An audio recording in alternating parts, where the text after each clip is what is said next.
ឥឡូវនេះការឆបោកតាមប្រព័ន្ធអនឡាញមានការកើនឡើងជាខ្លាំងហើយវាភាគច្រើនកើតឡើងចំពោះមនុស្សដែលមិនសូវមានការយល់ដឹងទៅលើប្រព័ន្ធបច្ចេកវិទ្យាកម្មវិធីភាគច្រើនដែលប្រជាជនយើងតែងតែប្រើប្រាស់មានដូចជា Facebook Telegram Messenger និង Instagram ជាដើមហេតុដែលធ្វើឲ្យអ្នកដែលមិនសូវមានការយល់ដឹងទៅលើប្រព័ន្ធបច្ចេកវិទ្យាងាយនឹងធ្លាក់ក្នុងការបោកប្រាស់របស់គេនោះព្រោះតែពួកគាត់មិនសូវយល់ដឹងពីការប្រើប្រាស់ប្រព័ន្ធបច្ចេកវិទ្យាឲ្យបានត្រឹមត្រូវដូចជាមិនបានបើកនៅប្រព័ន្ធការពារនៅក្នុងកម្មវិធីមួយចំនួនដែលពួកគាត់បានប្រើប្រាស់ដែលជាមូលហេតុដែលធ្វើឲ្យពួកគាត់ធ្លាក់ខ្លួនខ្លះជាជនរងគ្រោះថ្ងៃនេះខ្ញុំមកប្រាប់អ្នកទាំងអស់គ្នាថាហេតុអ្វីបានជាប្រព័ន្ធសុវត្ថិភាពតាមប្រព័ន្ធអនឡាញមានសារៈសំខាន់សម្រាប់មនុស្សទាំងអស់គ្នាជាពិសេសអ្នកដែលមិនសូវមានការយល់ដឹងពីប្រព័ន្ធបច្ចេកវិទ្យាពិភពលោកសប្តាហ៍ថ្ងៃនេះខុសពីមុនច្រើនណាស់កាលពីមុនមិនមានអ៊ីនធឺណិតមិនមានការលួចបន្លំតាមអនឡាញមិនមានការផ្ញើសារคล้ายៗតែឥឡូវនេះអ្វីៗភាគច្រើនតែងតែមាននៅក្នុងប្រព័ន្ធអនឡាញអ្នកលួចបន្លំតាមប្រព័ន្ធអនឡាញមានគ្រប់ទីកន្លែងពួកគេអាចធ្វើជាមនុស្សដែលយើងស្គាល់ដូចជាមិត្តភ័ក្តិសាច់ញាតិបុគ្គលិកធនាគារឬនៅក្នុងរូបភាពផ្សេងៗដូចជាបន្លំធ្វើជាគ្រូពេទ្យថាបងប្អូនឬកូនក្មួយណាមានគ្រោះថ្នាក់ហើយត្រូវការលុយបន្ទាន់ដើម្បីព្យាបាលជាពិសេសអ្នកដែលនៅមានកូនឆ្ងាយដូចជាមករៀននៅទីក្រុងជាដើមហើយពេលខ្លះក៏មានជនបោកប្រាស់ប្រើបញ្ញាសិប្បនិម្មិតដោយខ្លែងជាសម្លេងដែលដូចទៅនឹងដែលយើងស្គាល់កូនក្មួយជាដើម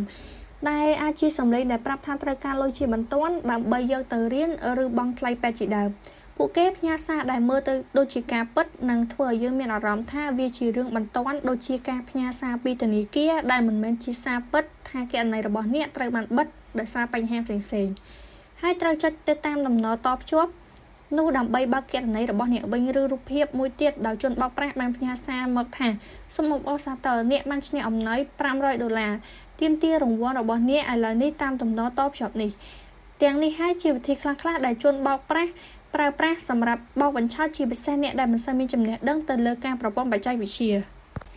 អ្នកលួចបន្លំកាន់តែឆ្លាតទៅជារៀងរាល់ថ្ងៃពេលខ្លះគ្រាន់តែចុចលើដំណរតភ្ជាប់ណាមួយដែលពួកបោកប្រាស់បានផ្ញើមកអាចធ្វើឲ្យយើងបាត់បង់ព័ត៌មានឬទិន្នន័យផ្សេងៗហើយវាក៏អាចកើតឡើងនៅលើទ្រព្យសម្បត្តិរបស់យើងផងដែរហើយដូច្នេះហើយសុវត្ថិភាពអនឡាញគឺសំខាន់ណាស់ការបើកប្រព័ន្ធសុវត្ថិភាពនៅលើកម្មវិធីដូចជា Telegram ជួយការពារព័ត៌មានឬទិន្នន័យរបស់អ្នកទាំងអស់គ្នារួមទាំងគ្រួសាររបស់អ្នកទាំងអស់គ្នាផងដែរវាអាចការពារគណនីធនាគារការពារការអនុទាននិងការពារព័ត៌មានផ្ទាល់ខ្លួនរបស់អ្នកទាំងអស់គ្នា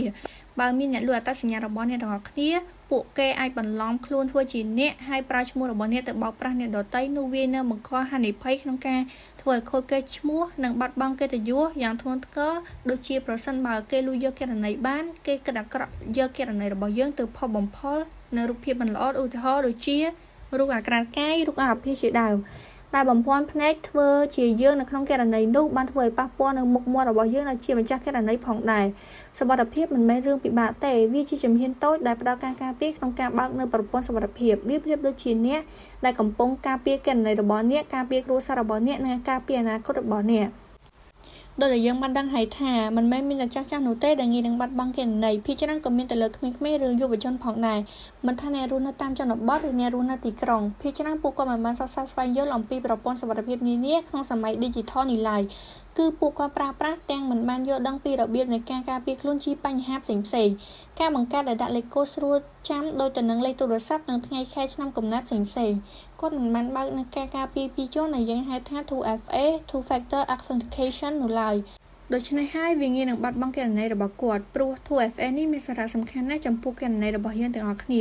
វាប្រៀបបានដូចជាយើងបានចាក់សោពីរជាន់យ៉ាងអញ្ចឹងហើយចំពោះករណីមួយទៀតគឺគាត់បានដាក់លេខទូរស័ព្ទដែលគាត់ឈប់ប្រើនោះប្រសិនបើយើងបាត់បង់គណនីរបស់យើងហើយគឺពិបាកនឹងយកមកវិញបានណាស់ទាំងនេះហើយជាចំណុចសំខាន់ទ្រង់នៃការបើកប្រព័ន្ធការពារសុវត្ថិភាពនៅតាមកម្មវិធីផ្សេងៗដែលអ្នកប្រើប្រាស់